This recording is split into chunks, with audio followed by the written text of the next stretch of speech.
And I made the bad decision of crossing the raging river in our Fortuner. And so our Toyota couldn't handle it. And as I came in, it just pulled me away. And I started drifting off into the river with my car. Wow.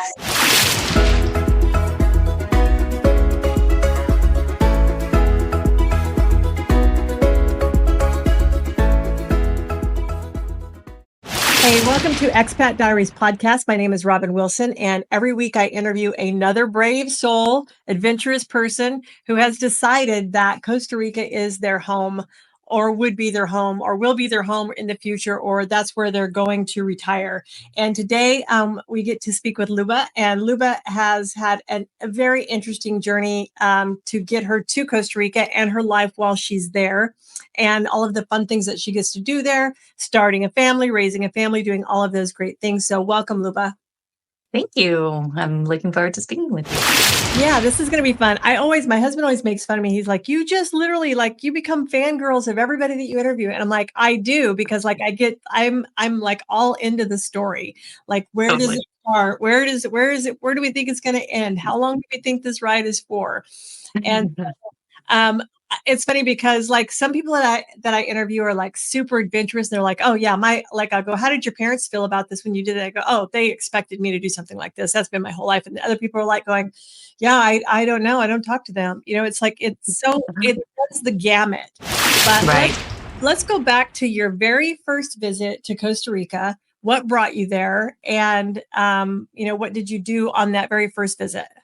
Yeah, well, it started off as a dream. Like I remember asking so many of my friends, let's go to South America. I want to do a big trip. Who's going to come with me? And I was trying to rally people up for like years. And I had people on, saying, yes, I just need to do this and that and this and that. And it just got postponed and postponed and postponed. And then the final straw was there was a bad breakup. And I was like, that's it. I'm leaving. I'm not waiting around for anyone anymore. I just need to go and get my life sorted out. And I need to do the things I love to do. So I was a travel agent at the time. So it wasn't so far-fetched that I was just tired of planning everyone else's trip and just wanted to do my own life. So I quit my job. And I think it was like the same day of the breakup, I bought a ticket to Latin America. So it may have been a little bit of a flight response. It's okay. And I think within a rebound traveler. Yeah. I mean, at that point, I've already visited over 30 countries. And like I said, travel agent. So I've been all over the world. I was born in Kazakhstan, lived in Israel, like raised in Canada. Like my parents got the travel bug in me when I was born, pretty much. So I got on a plane and landed in San Jose. And I remember the first day I met someone at the park and he just said, ¿Tú hablas español? And I just said, sí, like no knowledge. And I was like, you know what? I'm just going to go with it. And I was a dancer my whole life and a Latin dancer. And so I listened to the music my entire life. So I felt like it was like in my blood, in my movement, in my soul. So I was like, yeah, sure. Let's just say I speak Spanish and fake it till you make it, I guess. Right. Right. So that was like my first day. It was wonderful. I went to La Fortuna and just had a crazy adventure with hot springs and rappelling down waterfalls and all these adventure things that you can do in La Fortuna. That was my very first stop. And the reason for my trip was actually to go and study in how to become an English teacher. So I thought that's where life was going to take me. So I went down to Samara and I found an English school that was teaching people how to be certified English teachers. And so I did that for about a month and really enjoyed it. Loved taking my walks on the beach by myself with the horses and, just living it up, having a farm right beside my house, hearing the cows when I wake up and the howler monkeys. And it was such a different life than my apartment living, Vancouver downtown kind of really crazy lifestyle from before. It was completely the opposite. We missed the big block. Like I broke up with my boyfriend and I booked this ticket down there. But then did you go back and liquidate your stuff and go, this is going to be a move? No. Left it all there? I just left it. Yeah. I was like, I did a 10-month trip. So I was like planning to be gone for 10 months. So I wrapped things up. I had about a month to wrap things up. So I gently wrap things up anyway. Put my condo on my apartment on like rental and, signed a 6-month lease with these people and said, cool, let's extend if we need to be. Yeah. So I did that, loved Samara, loved the experience. And I just thought it was just like, just another visit. And I've been to 30 countries. I was like, no big deal. This is just one. And my plan was actually to go down to Argentina and teach like business English because I had a business degree. And I thought that would be like a profitable way to use both and everything. So started traveling and just at that point, I didn't really have the travel bug out of me. I was like, in my 20s, just broke up, just wanting to have fun, see things, wanted a different life. So I did a lot of different things. And I remember like one of the more significant things is like I did like a medicine journey and like a coffee ceremony. And I remember so clearly how in the coffee ceremony, you're supposed to drink your coffee and you're supposed to tell your cup like whatever you want to, I wanted to see what was going to happen in the future. And so you're like swooshing it around and you're like, ooh. And then I looked in my cup and there was this beautiful jungle setting. And it just like, as I twisted it, it just like kept on showing me more. It was really interesting. So then animals appeared and I remember the jaguar and the monkeys and everything. And I was like, oh, that's interesting. And then there was a picture of me or what I interpreted as me. And honestly, like I have a picture of this thing. It looks exactly like a portrait. Like it's incredible. So then there's me. And then as I kept swishing the cup, all of a sudden there's a pregnant me. And I'm like, oh, okay. And so then and then the last final scene before I just put the cup down because I just couldn't handle anymore at that point was like me nursing a baby. So I was like, okay, that's enough. Thanks very much. I'm in my 20s. I don't want to think about this. Goodbye. So anyway, it was a very, very profound journey with the medicine as well. I did a 21-day like shamanic experience kind of thing where we sat with ayahuasca and San Pedro and did the dieta. And it was like this whole big thing. And that showed me a lot how like the life that I was having before wasn't really fitting in what I wanted next because I wanted a much more natural life, one way more in touch with nature, with plants, with medicine, with animals, with like basically a much better tree to person ratio, as I like to call it, and ocean and all these things. So I just figured that, Vancouver, Canada was not going to be that place for me anymore. And so I just didn't know how to make that all happen. So what year was it? This was in 2014. Okay. 10 years ago. Yeah. So then I got back to Canada after like my big dramatic, 10-month trip. And I'm like, okay, now I'm a new person. I'm ready. I'm going to see what happens. So I tried to fit back in and it just wasn't working. Like I wasn't sinking back in. I didn't want that life anymore. And even though I was doing new things, with the new things, especially with the new things, everyone was kind of looking at me like, you're an alien. And I'm like, yeah, I feel like an alien. When you changed, like in your core, totally changed. Now you're trying to go back into the same life with the changed version of you. Right. Yeah. So that wasn't really working. Thankfully, I met a really great group of friends and they were all going down to Costa Rica. And the reason that they were going down is because we were going to be the chocolate fairies at Envision. So our plan was to go and make a bunch of chocolate and sell it at Envision. And it sounded like such a great plan. And with my business degree, I had our beautiful spreadsheets and all the things and how profitable we were going to be. And it was so exciting. And we got there. And for anyone who does not know, Envision is like, they had 10 years at her in the Vida area. And it's like a big music festival, basically like our version of Burning Man or, whatever you want to call it.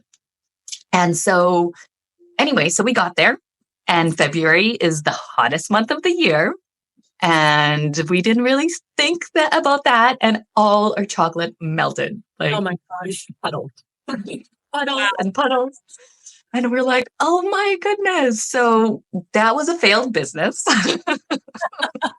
You just learned a different way to succeed. Like we need coolers, we need Yetis, we need whatever. Chocolate cool.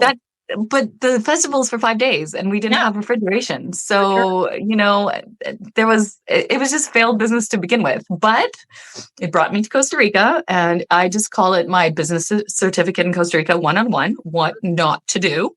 Right. And so, yeah, so I was like, okay, well, everyone started leaving because we had quite a big team that came over. And slowly everyone was drifting away and getting on planes. And I just didn't want to go. So I didn't. so And I you just just didn't. stayed. So I just stayed. I had a one-way ticket to begin with because I didn't know how long my journey was going to be. So I was just like, okay, cool. So I guess now I'm living in Costa Rica. And so I just started kind of looking around and what can I do to survive here? Because, at this point, no friends anymore. They all left, no family. I'm by myself. And so I looked around, and at that point, I had a lot of chocolate and I had a lot of chaga. So I started working at the market and selling chaga tea and selling medicinal chocolate. And that's how it Love it. worked for a while. And like within a couple months, I met Jonah, who's now my husband. We have 3 kids now. So it all escalated very quickly. He was actually my best customer. And that's how we met, was through the Dominical farmers market. And he used to buy chaga for me all the time. And it was very, very sweet. And so that's how our relationship started. And so what brought him down? So he came down about 12 years ago. He just wanted a different life as well. He very much like myself. He had a family at that point. He had a young daughter and a wife, and they came down to try to basically, from what I understand, his ex-wife and him from their very first date, they said both of them shared that they wanted to be in Costa Rica. So they were like, "Oh wow, you too," even though that they were dating in San Diego. And then a few years later, or I'm not sure exactly the number, they both realized that they didn't want that San Diego lifestyle anymore. And he had an online job, which he still has. So they were like, well, might as well. What's holding us back? So they just made the move. And, it's interesting. A lot of couples separate shortly after they get to Costa Rica. It's a lot of, I don't know, I think part of it is that all those veils, they're like gone. There's so many distractions in our, let's say, our North American lifestyle.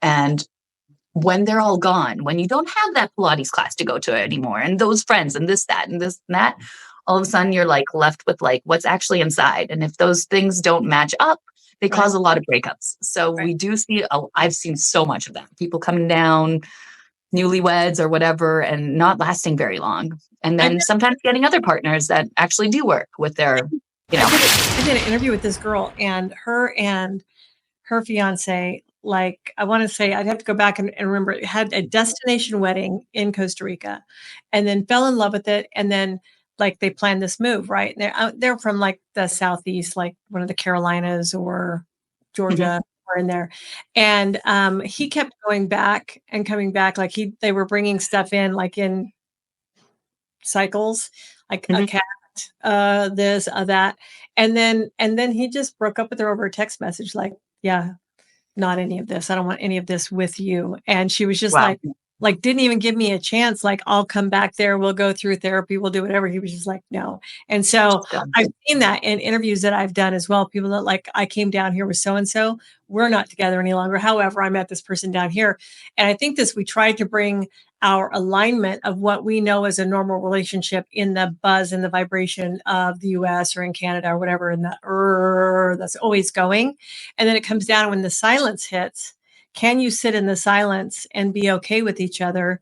Or are all of those things that were minor annoyances in the vibration and this vibration, now they're like amplified? And then totally. sometimes it goes the other way, like, right, like I don't know that I was going to marry her, and then we got down here and then things were just different, and then we were all calm and aligned and everything was great. So it's almost like building a house. Like, when I was a realtor for a long time, and people go, oh my God, we want to build our own house, and I'm like, don't do it. Really? Do it. Like, I would go list houses all the time of people who got right in the middle of that hubbub, and Yeah, the details are so much that they just got divorced over it. And so totally. so I can see like the huge transition in what your vibration is, where you're at, like what kind of vibrational life you live, where you're at. Can you And I think, maybe even like, can you come down, the two of you come down and stay for 3 months together and go, what does this look like? And then you have Totally. to decide, is the location more important than the relationship? Right. We'll Totally. stay, we'll stay in the States because this is my person, although my person is not my person in Costa Rica. Right. Right. Totally. And I see so much of that. And it is what it is. People, it's a phase of life.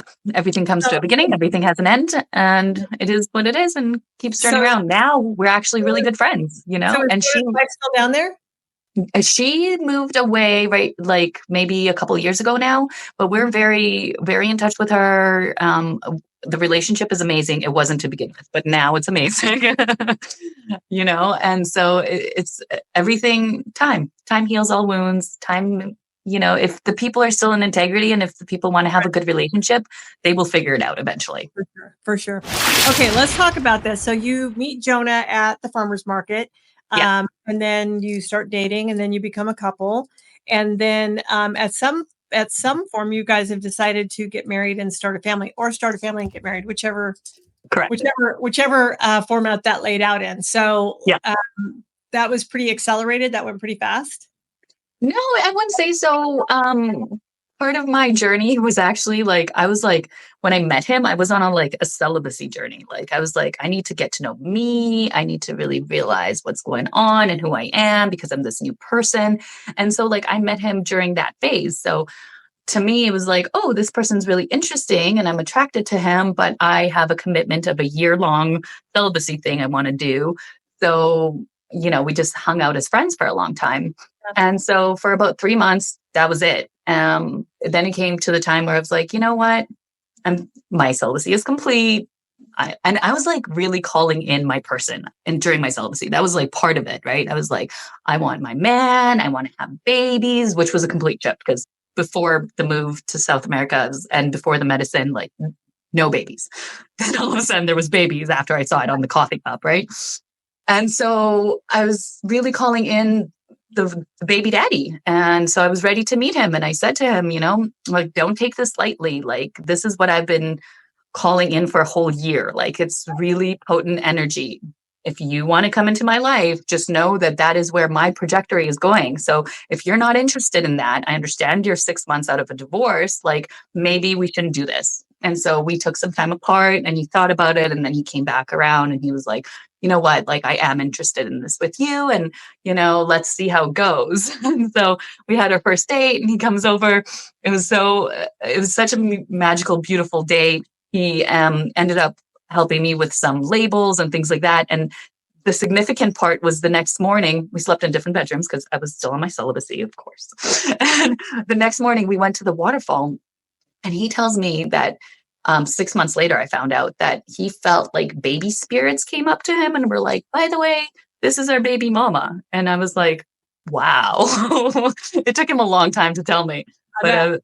yeah, so I was like, okay, so we're feeling in alignment. We both want to go towards that place. So yeah, and then babies came first, two to be exact.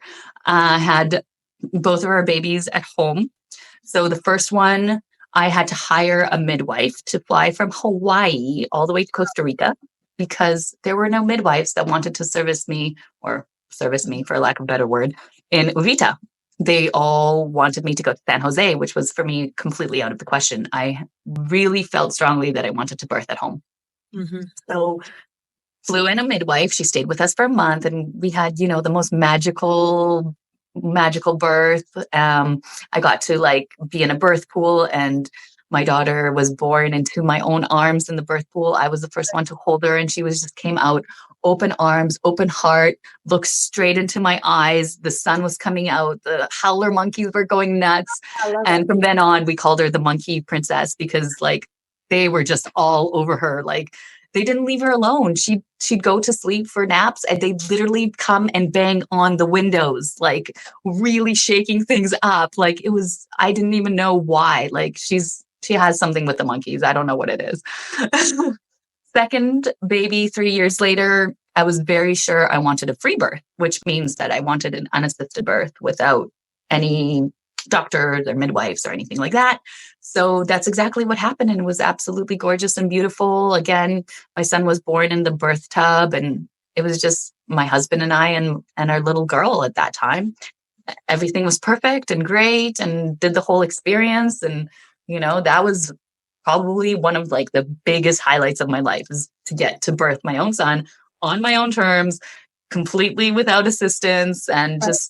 just doing it, getting into that rawness of, like mother nature and my instincts. And it felt so, so good. Yeah, I'm And sure. then, Primal. and then we needed a few years later, we needed a break from Costa Rica, to be honest. And I see this a lot too. Like there's phases with Costa Rica. And my husband was just hating on Uvita. He just felt like it was just expanding at such a massive rate that he couldn't keep up, and that the infrastructure was taking away not only from like the wild environment that we came accustomed to, but also from like the basic human rights that we felt were needed for the community because of water shortages and Power. insufficient infrastructure, basically. And so, right. And I wasn't really done. I was like, this feels like home. I have two placentas buried in the ground on our land, like, beautiful babies. Like, I'm not ready. And then one fateful night, I was part of a amazing show, which was called, which was like a theater show. Okay. And part of my role was I was Snake Woman on the silks. So I I was up there and doing my thing, and it was the final night, and we partied, and it was 1 a.m. and it was stormy, and I just wanted to go home. And so when going back to our house, there's like a little creek that is normally just, a little tire wash. Right. And at this point, though, at 1 a.m. in the storm, it was a raging river.